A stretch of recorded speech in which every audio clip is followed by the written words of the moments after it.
All right, what up, everyone? We are live. Oh, live. Go live. We are officially live. All right, what up? NFL Fantasy Today's show. We just launched the Sports Ethos NFL Draft Guide. Crazy week here. We got tons of articles. We got all our team pages up. Nate was on last week. We talked about a few of those, and he's got a running back article coming out, so we're going to go over that. Plus, I just did a mock draft, which I'm and did a review. We're going to talk about that, even though I haven't posted it, but just get some content. All right, Nate, what is cooking? Yeah, not too much, man. Just had a fun time looking at some upside case for these running backs that are going pretty late. I had a rough time defining backup running back. I just went based on who had the later ADP. That's just how I That's went fine. with, just to get kind of the same idea. Just people or running backs being drafted after the starter. Yeah, back up because some of these backfields are so convoluted, right? Like Hmm. last year, everyone the example they're going to use, everyone likes to use Rashad White was pretty good PPR scoring, but his yards per run were terrible. Bucky came in, could Bucky overtake him, and that's the gold standard, right? Bucky comes in, Hmm. takes over, and is one of the best running backs in the league. Is it? I don't know if it's repeatable or how will it be, but that's just like with rookie quarterbacks, if you're not CJ Stroud, not Jaden Daniels, it's like a bust. But but then Bo Nix was great. So let's just do this little quick recap of the league. Oh my one of my T mugs is in the way. Let's get that out of there. Okay.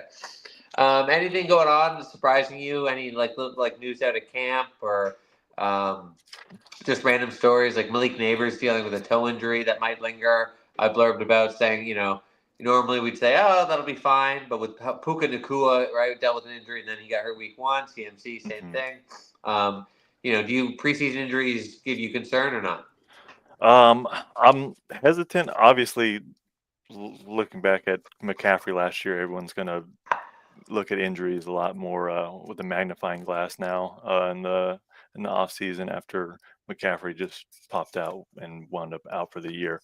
But typically, like, I tend to wait a bit until a bit closer. I'm not letting, like, uh, someone got pulled from camp early or got helped off until I hear like they got tests done or something like that. Then I'd be cause for concern. Um, but I'm typically not holding too much weight on people getting helped off and whatnot. Yeah, it's June, right? And it's like we love to put all this weight on these random clips. Like Nick Chubb, remember he was squatting like 700 pounds in July or something. Hmm. It's like, oh, he's back, but still week five, I think he came back, and then he still, wasn't Nick Chubb the entire season. So it's Yeah. just, I guess it's. Oh, good. I will say, like, if it's something like Anthony Richardson right now, like if how he's out for what is it, till the start of camp, I think they said. Stuff like that I would weigh pretty heavily. Like, I think that's reflected too in best ball's ADP shift. Daniel Jones overtook Richardson, and Richardson's going pretty much undrafted now. Wow. Um, Maybe that's not true, but definitely he's Yeah, lapped yeah, them, whatever. so he's outside the top 30 for sure. So it's And I think people like the upside case of the offense more with Daniel Jones. I think people are getting having an easier time envisioning Daniel Jones throwing the ball to all those receivers. Okay, yeah, there's a couple other. I had them in my brain, but they left. So there's talk that CJ Stroud hasn't been throwing. Hmm. But I always just revert back to the Joe Burrow, right? We saw him trying to draft the water bottle, Hmm. and then everyone's like, oh my god, can't draft Cincy because he got hurt the year before. And then if you had any part of Cincy, your team was stacked, right? If you had Hmm. Higgins, if you had Chase, if you had Burrow, if you had Chase Brown, you were almost probably a playoff team based on how they all kind of just crushed it. Hmm. 100%. Uh, there was another one. Let me just run through. I'm just thinking the teams. Oh, was it? Yeah, Rasheed Rice. He's like up and running fully. Hmm. Um, like what? Because the thing is, I feel like we're always smart about being. Oh, and Christian Watson posted a video of himself running a route during a private workout, stuff like Oh that. shit. It's like, oh, they tore the ACL, but like we know in our head, okay, it always takes like a half a season after the season they miss. No one, I can't think of anyone other than AP who's come back, year right away. But Hmm. then we see them in camp, they're running. It seems that they're healthy, and then we buy back in. Are you like Christian Watson, Brandon Ayuk, Rasheed Rice? Are you? Would you say you're in or out on those guys? I'm definitely in because right now, at least right now in best ball, You're in. because they're only gonna get more expensive in theory. Like, because the news can only be beneficial. Rashee Rice is a different story because he's already priced as a second round pick, but Christian Watson for sure is a guy I like to pick here and there in the 18th round, just because he's free, and if he does get good news reports out, then he's gonna be climbing at the end of the season or at the end of the best ball season because people who have been drafting all summer long are going to want to add him into their portfolio, right, to get their shares up of him. Yeah, I mean, free is free. I just got so many things in my head. I'm just trying to think about what about like CJ Stroud. Would that make you affect how you take where you take Nico Collins? Because all these things are kind of package deals, right? Like I did the mock draft. We're going to talk about. Well, maybe we'll talk about it now. I took Nico 8th, and for me, it's like there's 8 picks I won in that first round, and I get Nico at 8. I feel like I won. Puka, I think, is super talented, but he's too his injury risk is too high for that early round for me. Would Stroud, like having maybe he doesn't throw much in the summer, doesn't throw in preseason, would that affect where you take Nico? Probably not. Like, just looking back to the Burrow injury, you don't want to be out on an offense for that reason. I'm hesitant on the Texans for other reasons, just because of their offensive line. I'm just a little hesitant to buy too heavily into them. Because we've seen teams just get completely dismantled because they don't have the time to throw. Okay, so let's just do. We'll just jump in the quick mock draft that I did, and then we'll talk about your running backs. So let me see if I can pull it up. Way too early mock, right? So I went Nico. Oh, you took your you took over. Sorry. No, it's fine. I can still see it. So second round, 8. So I'm at pick 13. I took Jonathan Taylor. Would you go Jonathan Taylor or Breece Hall? And then if Deontay had fallen, would you go Deontay over both of them? I would go Genty over both of them, Yeah. and I would take Taylor pretty handily over Breece Hall. Yeah, me too. So what I noticed, it's like every round, it's like there's a wide receiver I want. I couldn't believe it. Like even in the 10th round, it's like guys like Josh Downs or something.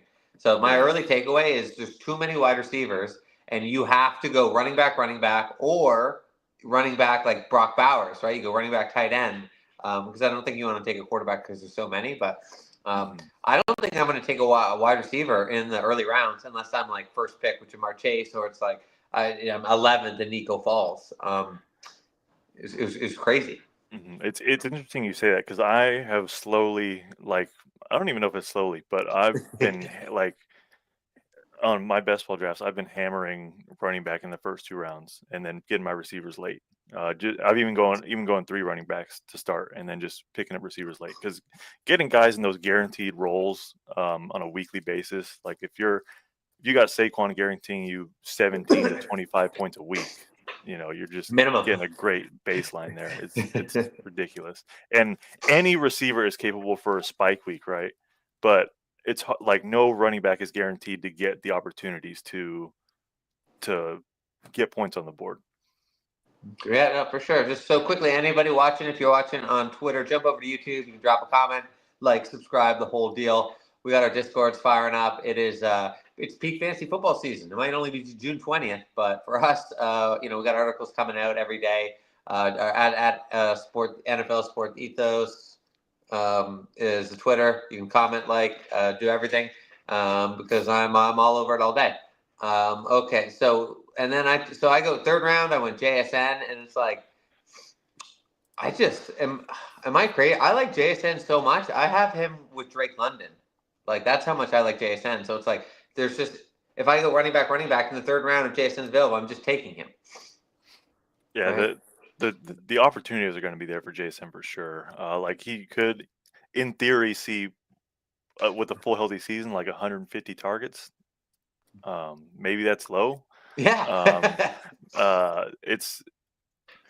I'm just worried about the offensive line there again. I said that twice already, but those are the 2 teams specifically that I'm a little hesitant to draft their passing game on,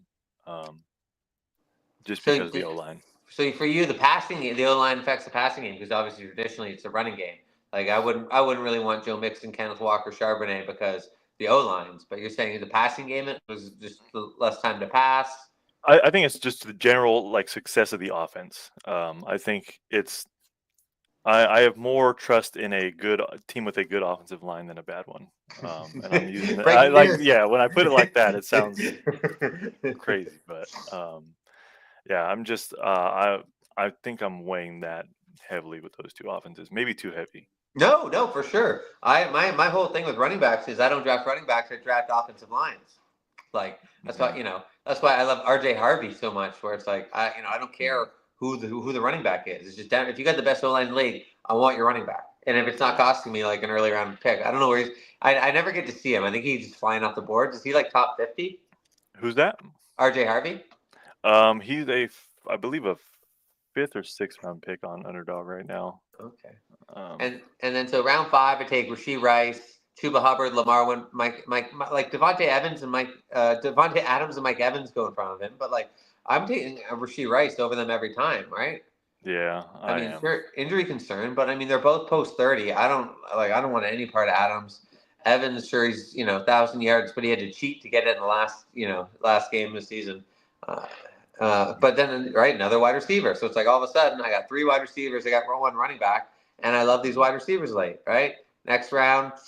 See, and then because I've taken all these wide, I'm pigeonholed in the running back, so I take James Conner. Right, Mhm. I think everyone likes James Conner, but I think he's 29, 30. I mean, he's a cancer survivor. He feels like he's been around for a long time.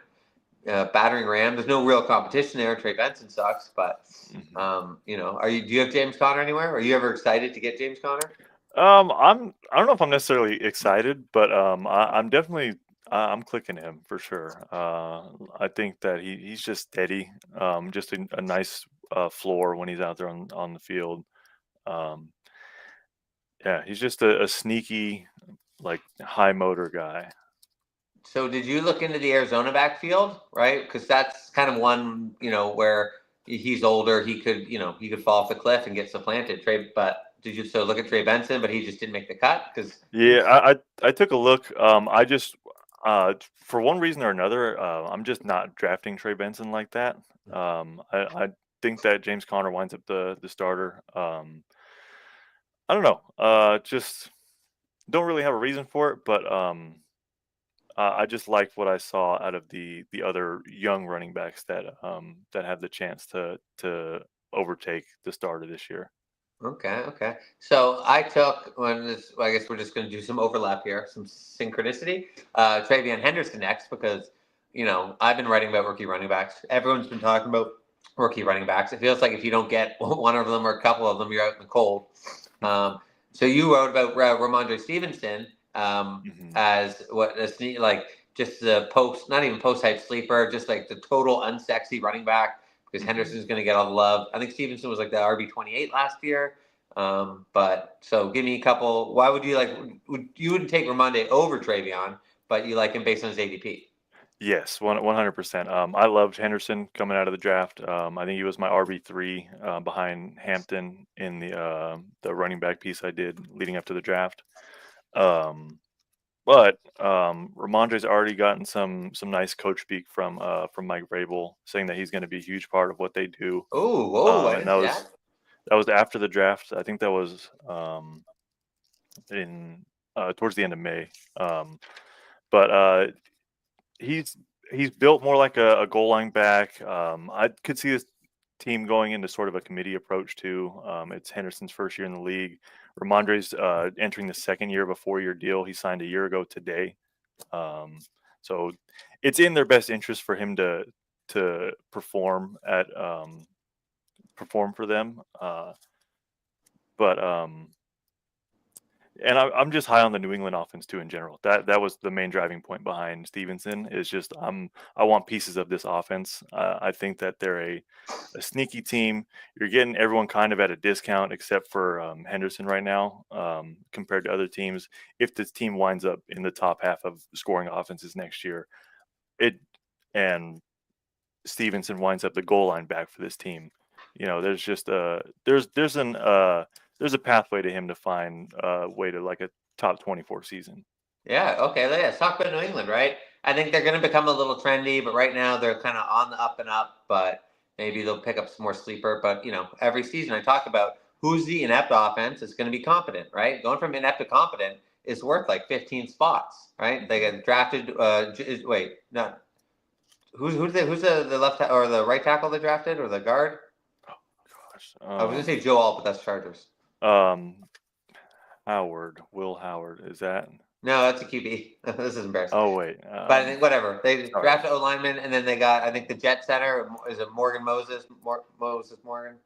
Sorry, I'm not great at my O lineman, but the O line's going to be was probably bottom 3. Now it's probably going to be top maybe 20 to 22nd, maybe 18th, which is just a huge jump. They got some wide receiving weapons, but also Drake May, right? Drake May's going I think around QB 17. I don't understand that. I'm getting Drake May in every draft because his dual threat ability. He was throwing touchdowns in every game, right? When he had like 85% snap share, he was averaging about 17, 18 fantasy points a game. And he's second-year elite, competent coaching, competent O-line, increase in weapons. Like, it's rising tide lifts all boats. So where are you in Drake May? Do you think he's QB1? Would you start him, or is he more the ideal? He's your backup QB that you might end up playing a lot. Yeah, so I'm drafting him like a high upside backup QB. But I agree. I'm taking him where he's at, a ton right now. I think that he's like essentially like kind of like the Bo Nix type of mold that you're kind of hoping for, just a high-paced offense that can with rushing upside. I don't know if he'll get to that level, but I think he's definitely like locked in for like not locked in, but back in QB1 season is in the cards if this offense makes the right jumps. I think he's got like QB7 upside. I mean, I think he had 2 rushing touchdowns last year. So maybe if he gets to 6-7, if he gets maybe 25 passing touchdowns, 3,500 yards, his TD interception ratio isn't great. He can stay healthy, but like we're just talking upside. QB17, it's mostly passers. Like, would I rather have Drake May or CJ Stroud? Stroud's great. He's probably going to throw 4,300 yards, 30 touchdowns, half that to Nico. But I just, all we talk about every year is rushing upside, rushing upside, rushing upside. This is one of the best rushing QBs in the draft, especially outside of the Allen Lamar, Jaden Daniels, and you're getting him for nothing. So I just love that. Okay, we'll keep going quickly on my mock draft here. Oh yeah, week 1 last season. Quick note on Ramondre. Week 1 last year, he had 120 rushing yards, and 118 of them were after contact. Okay. Caveat: who were they playing? I don't even remember. Cincinnati. I think wasn't it the Bengals? Was it? I think so. Wasn't it? Yeah. Because they beat the Bengals, right? Cincy always loses week 1.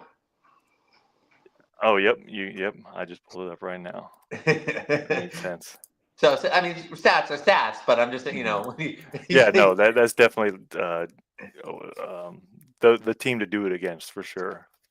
So with my mock, right, I went wide receiver, running back, wide receiver, and I knew I want QBs late. I love like a Goff May pairing. I can go like 10, 11 rounds, but tight end, it's like I don't really want that Mark Andrews. So I took Jonnu Smith, who's a tight end 4 last year, who I like. I don't love Miami, but that's good. But it's like I've only done a couple mocks, but man, I'm just like I'm getting Brock Bowers. I'm just gonna take him second, or ideally Trey McBride like early 3rd. But it's like I just give me one of those 2 stud tight ends, and I'll build running backs, get my wide receivers late. I know where I want my QBs, and it's just blueprint, right? I don't know. Mm-hmm. Yeah, I'm finding myself pushing wide receiver, pushing tight end. In the occasions that I'm not drafting elite tight end, I'm pushing it all the way to the last few rounds. Yeah, but I'm a tight end truther, and then like I got Rome Odunze in the 7th. I feel like we get caught up in these tropes and these trends, and it's like rookie wide receivers, like that's the hot one, right? Because last year, right, we got Neighbors and Brian Thomas Jr., and then we also had like Lab McConkey, Marvin Harrison was a bit of a bust. Jalen McMillan was the most rostered player in title teams because he beats it late. But people the sophomore wide receivers kind of get lost in the shuffle, right? I did a poll today. Nobody really responded. Malik Neighbors, Brian Thomas Jr., who do you want? Because obviously those because they're superstars. But there's all these other second-year wide receivers. Like I love like Keon Coleman, I love. Rome Odunze, I love. Jalen McMillan, I'd love more if they didn't take Ibuka.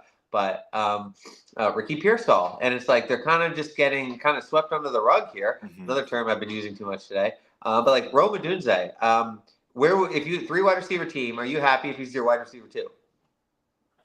Assuming that I went like running back and tight Yeah. end elsewhere. Yeah, You got Barkley and Henry. Yeah. yeah, 100%. I think he's my favorite receiver to draft out of Chicago for sure. DJ Moore was catching just so many screens and stuff behind the line, like a crazy short average depth of target. And I think Rome Odunze is really going to be able to connect with Caleb Williams downfield. Right. We got improved O-line. We got Ben Johnson in town, offensive guru. We got Keenan Allen vacating. It's just like maybe Rome's not even that great, but it's like opportunity system, and something else is the perfect recipe. And it's just like I just know there's these situations where I'm taking this guy no matter what, and it's like, but I want to be in a situation where I actually want a wide receiver or need a wide receiver, not want a wide receiver. Okay, 2 more, and then we're gonna go talk about your running back article. So yeah, then I go Drake May in round 10. Yeah, Goddard. But then he's like Michael Pittman, right? Michael Pittman in round 12. I know Anthony. I hope Anthony's watching. I think he had Michael Pittman as like wide receiver 8 last year, right? Yeah. It's not like Pittman got worse. It's not like he got hurt. He's old. He's washed up. It's Anthony Richardson couldn't throw, right? Or he could throw bombs, but he could, But now we got Daniel Dimes, who can actually make throws. He might not be good, but it's like Michael Pittman in the 12th round. If Odunze is my wide receiver 2 and Michael Pittman's my wide receiver 3, it's like I can live with that because that means I've got Brock Bowers, Saquon Barkley, Jahmyr Gibbs, and like Lamar Jackson, right? 100%. And you have all the space later to take the upside guys, the Keon Coleman's, the whoever it may be. Like you said, Keon Coleman went undrafted in that league. I doubt it. No. I was the end of it. He was just a guy you wanted to target late. Yeah, I just thought he was gone. He went. Yeah, round 13. I left. I auto picked, but he went round 13. It's like Keon Coleman's average depth of target. His yards per reception, I think, was like top 3, top 4 in the league. He's with Josh Allen. They didn't throw deep last year. Amari Cooper's probably toast, right? Shakir over the middle. The tight ends aren't really working that well. They were a run-heavy offense, and smartly they were dominant. But we know Josh Allen wants to throw. If there's even a 5% chance that Keon Coleman is the wide receiver 1 on the Buffalo Bills, you have to draft him. Yeah. Just think like the QB1, the fantasy QB1 is throwing him the football. There's no other way to put it. Right. So it's just like, I just know I'm going to have I'm going to have like 5, 6 wide receivers who are all undervalued, like Juwan Jennings, Ricky Pearsall. I'm going to get these guys late. Not all of them are going to hit, but some of them are, and they're going to just help and my team's going to be carried by elite tight ends, elite running backs, and 2 really good quarterbacks. But okay, that's enough of my mock. Let's talk about running backs, because backup running backs, I once wrote that are kind of the Bitcoin of fantasy football. If you get them, it might go to 0, but if it hits, you're cooking, right? So Yeah, quickly, 100%. so last year, who are some of the good ones, right? Charbonnet when Ken Walker went hurt. Right? Bucky Irving for sure. Tajay Spears won a ton of people championships. He was like the guy. He was the fantasy RB5 during the fantasy championships last year. I think playoffs. I think he had 2 weeks of like top 7 or something. Yeah. Yeah, 3 RB1 finishes. He averaged, I think, I have it here. So. I love it when you're stat ready, when you're just ready to drop. It's the best. He got 18.7 half PPR points per game in the fantasy playoffs. Jesus. Okay, so let's talk Tajay Spears, right? Tony Pollard kind of had a comeback season, but we were talking O-lines. Tennessee's, I think, put a couple early round picks in O-lines. They got the O-line whisperer Callahan. I'm not sure how great their O-line was last year, but are you worried about that for the running game, or Tajay Spears is so late and he's a good receiving back? It's just, you're fine. Yeah, I'm not too worried about like you said. I think that they're going to be an improved offensive line. They were 21st in run block win rate last year. Love it. Hit me. They ran the ball the 14th most in the league last year. We've seen Spears do it too, and that's what I like to emphasize with these backups is when you see them produce RB1 finishes when they get the chance. The Zach Charbonnets, Jordan Masons, a lot of people on this list, when they get the chance, they've already done it. Now we just need them to get the chance again. That's such a great point, because last year, right, some of the sexy ones, Blake Corum, because like Kyron Williams isn't good, right? But we've never seen him do it, right? Trey Benson, right? because James Conner's getting old. Never seen him do it. Both actually kind of suck, right? They were rookies, but so Ty Spears is he like, oh my dogs, is he getting like must draft like territory? Like, do you think it'll take a while, like, or Pollard has to get hurt, or he can fully usurp the role? I think he offers some weekly upside. Like if you're in like a 14-team league and you need like a guy to maybe get you like with Pollard on the field, if you need a guy to get you 10 touches per game and you're hoping that he falls into the end zone as a backup, Tajay Spears could be that guy. He's got a pass catching upside. It, I'm not I'm not afraid of stashing him if I need to. Like I don't think I'm leaving the draft without him if he's going undrafted. But I Ty don't think he Spears, will he's be. going undrafted. No. I'm saying like he's not getting by me Okay, if nice. he's like Yeah. around past ADP. Okay, let's go. Let's talk about the Seattle, right? Seattle O line is terrible. But Charbonnet, I think he was in. I got knocked out of the week 15. He was the RB1. Mm-hmm. Right, Walker got hurt early. He got hurt late. He's kind of injury prone. How do you see that situation starting out? I know Seattle. They want to run. They didn't run much last year. They're trying to be run heavy.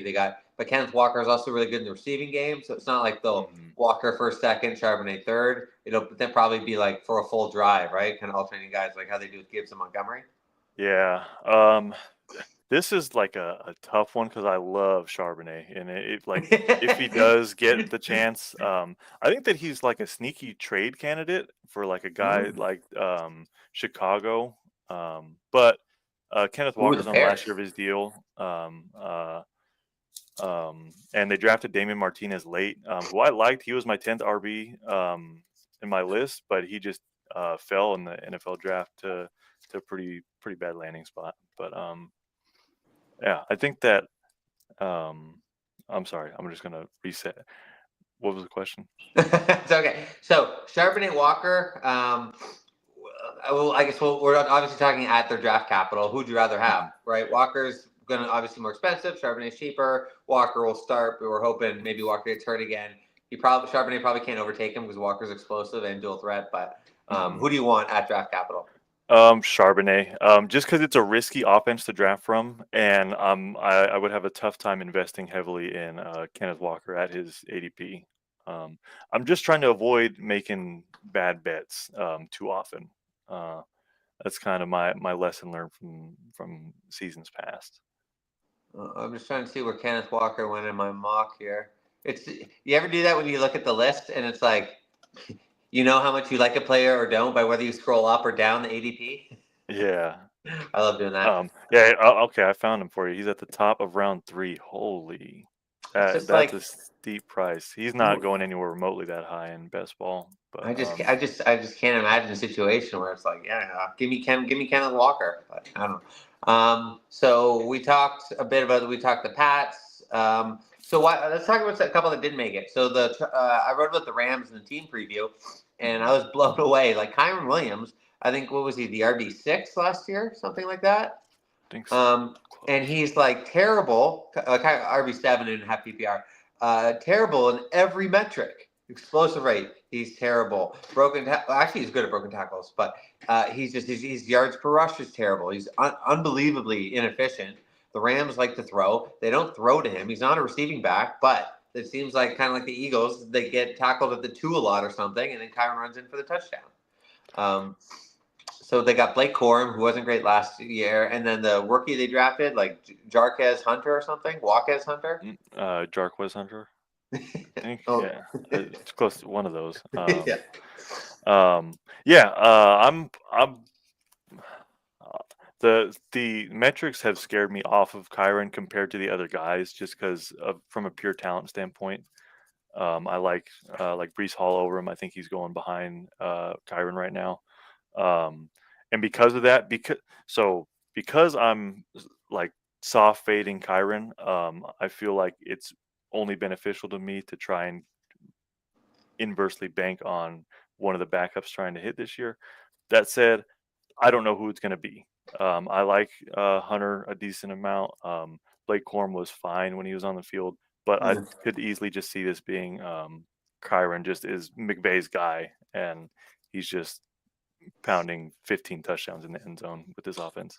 Okay, but I mean, his like longest touchdown, I think it was 13 yards, and it's like you look at other running backs, everyone else's, it's like Derrick Henry's 98, Saquon Barkley 75, right? Everyone else's was Yeah. like at least 38 plus, and kind of like it's just he's not. It blew me away that he was able to play so well by playing so poorly. Okay, let's Yeah. move on. So one of my favorite is well, I haven't done that much on Minnesota actually, but we got a great O line, offensive genius. It's kind of pass heavy, but it's going to be light boxes because you got a double JJ, you got a Mark Mhm. Addison, and you got Hawkins over the middle. So it's a great running situation. And we've got oh my god, I'm blanking on their starting running back, the Aaron pack, Jones. Aaron Jones, who's older, was able to play I think all games last year, but he's got bad hammies. Almost bet my life he's not playing 17. So we got Jordan Mason from San Fran, who blew up last season on the Niners before he got hurt, but he also didn't score any touchdowns. You wrote about Mason. So give me the sell. Yeah. He was traded for. He wasn't signed, so the team went out and got him. Just gave up something for him when they had all the options in the world before the draft even happened, too, I believe. Um, and with a stacked running back class to go out and get a guy like that, I think it signals that you want him to be a big part. And Kevin O'Connell came out and gave him some positives coach speak already. You Called need him coach. called him they want to run the ball more, and they think that he could bring something to the table in the goal line and short yardage situations. So if he is the goal line back in the Vikings offense that was nuclear last year, what is that, 10 touchdowns minimum for the goal line back in this offense? Still I saw a cool tidbit from Script, who I think we've done some mocks with or something in the past.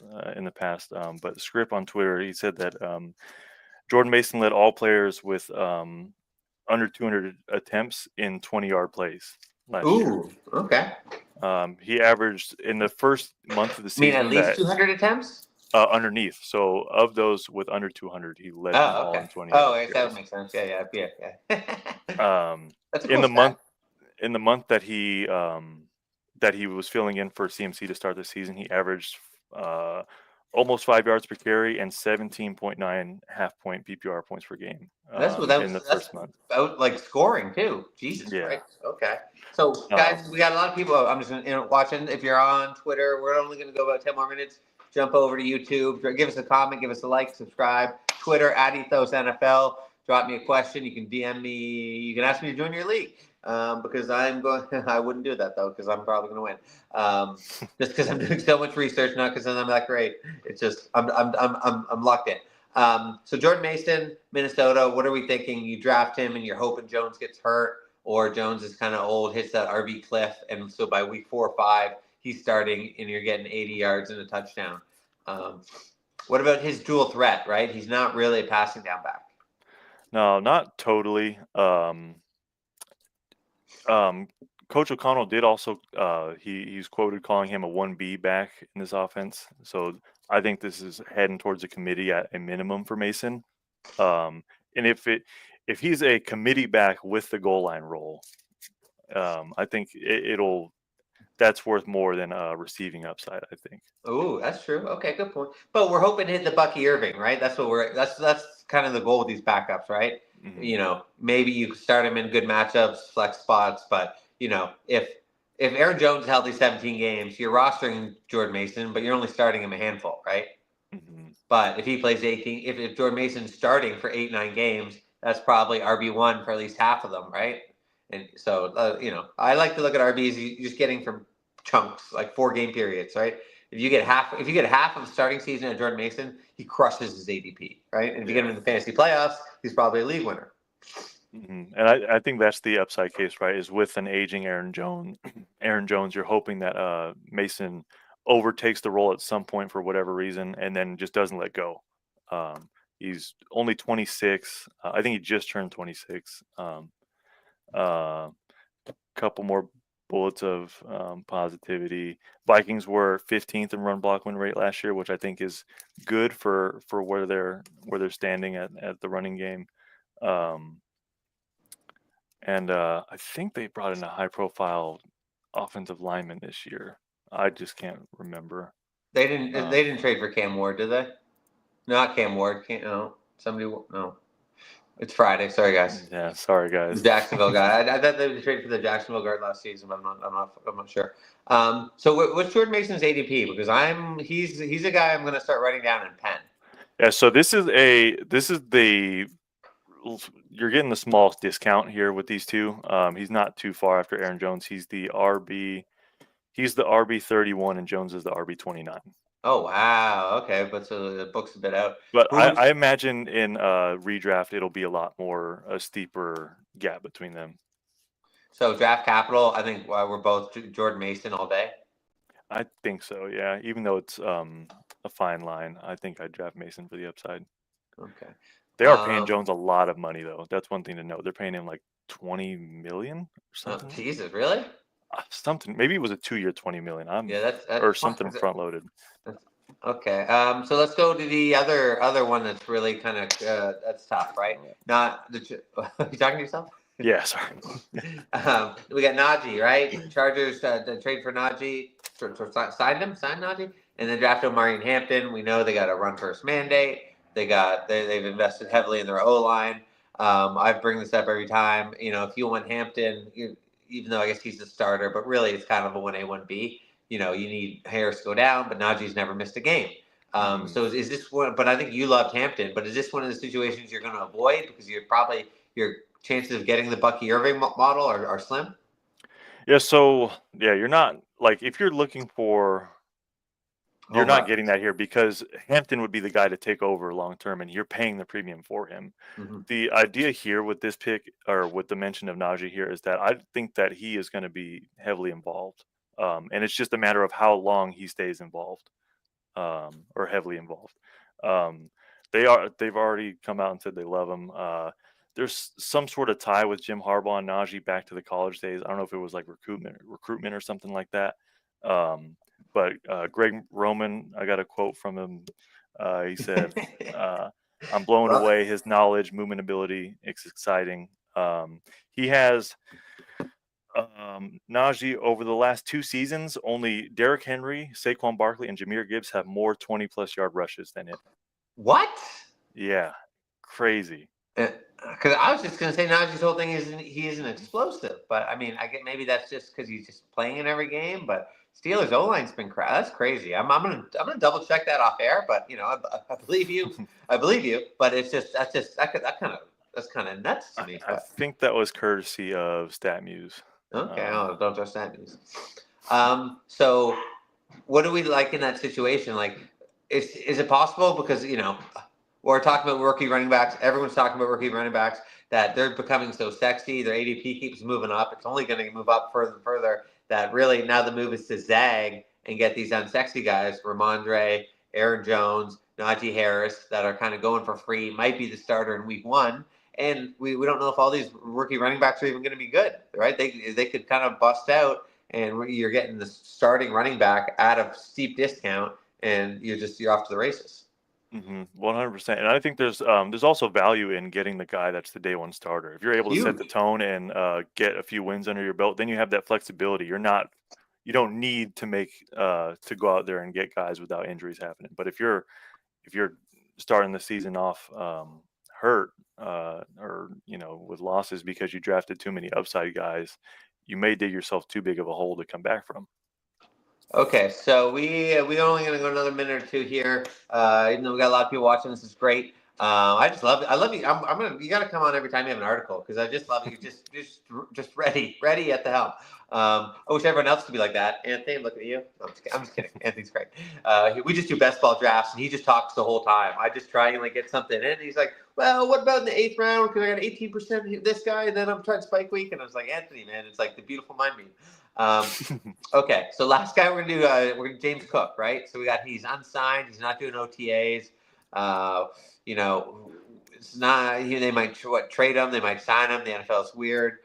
So Ray Davis, is he must draft for you because he's a lottery ticket? Is his ADP too high because everyone's thinking that way? What are we thinking? No, he's still relatively cheap. He's going as the RB 42, ADP 134, and James Cook is still getting drafted as the RB 14. yeah, it's just it's going back to the like Ray Davis is like if he ends up the starter and you're getting him right now in the 12th round or 13th round or whatever it is in It's a wrap. the team that led the league in rushing touchdowns with 32 last year. Um, it like you said, it's a wrap. I'm not worried about Ty Johnson coming in and They stealing led. reps. Like, How many did Philly have? Are you sure they um, led? in team rushing touchdowns, Okay. it was Yeah, it's true. 32, Cook and was then the second highest. Yeah. I think Lions and Eagles tied for second with 29. Yeah. Okay. Wow. We know they all had a lot, but yeah, I know. Yeah, James Cook was second highest. Sorry. So Ray, like, he's a must draft because like he's again, if it's a 5% chance that he's the starter, it's like getting Jordan Mason, right? Anyone who got Jordan Mason probably started 4-0, right? Hmm. Yeah, it's great. Like and like you said, if the holdout is something that just extends it a few weeks into the season, then you got a guy who's got starting pedigree with Ray Davis, and like he's going to have the role. Like we saw him score long touchdowns and get 8 touches a game with James Cook there. And this is a high-powered offense. This is one that you want pieces of, even though it's so frustrating to know who's going to be involved. But if you're going to make a bet on who's going to touch the football, I would trust the running backs over the receivers. And Ray Davis is probably guaranteed at least 10 touches a game as a backup now heading into year 2. And that that's a guy that I'm not hesitating to add to my roster, right? Because he's got the floor if you need one in a pinch, and he's got an insane upside. Yeah, because you want cheap. If you can get cheap pieces of a great offense, those end up being expensive pieces later on, right? Mhm. Like Detroit. Obviously, everyone's going to be overpriced. They're all like first, second rounders. Montgomery you can get a little later, but that's the goal, right? You just get a little piece. I'm trying to think of guys last year who that would have made sense. Was like Jameson Williams on Detroit. He was essentially kind of a giant league swinger. Mhm. Kansas City's kind of a trap. I guess Worthy would have been super cheap. He Mhm. was insane, but also Rice had to go out. Okay, so we're gonna wrap up here. One more thing. Anything like you didn't get out here? Any little tidbits, cash guys you Um, got? we didn't touch on Rashawn Johnson at all Yeah, from I don't like him, but Chicago. okay. Go ahead. Go ahead. Just for the simple fact that DeAndre Swift was kind of just cast aside when Ben Johnson was there with him in Detroit. I think True. Good point. it'd just be silly to not look at Roshan. He had a goal line role last year. His yard per carry was abysmal, but that's kind Yeah. of just like a result of the role he had. He had like 2.9 yards per carry. But he had the goal line role for a period last year, and I believe it was to close the season. Okay. Yeah. Yeah. And Fair. just the upside, just it's a general same thing as the Patriots, just buying in on a team that should get uplifted with all the new pieces added in, new coaching staff. Just getting ahead of ahead of the break with it. Okay. Okay. So yeah. Anyway, thanks for watching. It's NFL Fantasy Today show. I'm the host, John Mosales. Nathan's on. Every time he's writing tons of running back articles. We'll have him on to break them down because this is just great. Check him out at Nate8714. My Twitter's there. On Sport Ethos at NFL Sport Ethos. I'm so bad at remembering that. At Ethos Fantasy NFL. Jesus, it's the end of the pod. We probably don't have that many people left. But this is great. Check out our Discord. Ask us questions. We're going to do Q&As. We're dropping an article pretty much every day. Doing threads on Twitter. There's nobody putting out as much info bang for buck as we are right now. Okay, that's it. Have a good weekend, guys. Thanks, Nate. Cheers. Yep. Have a good one.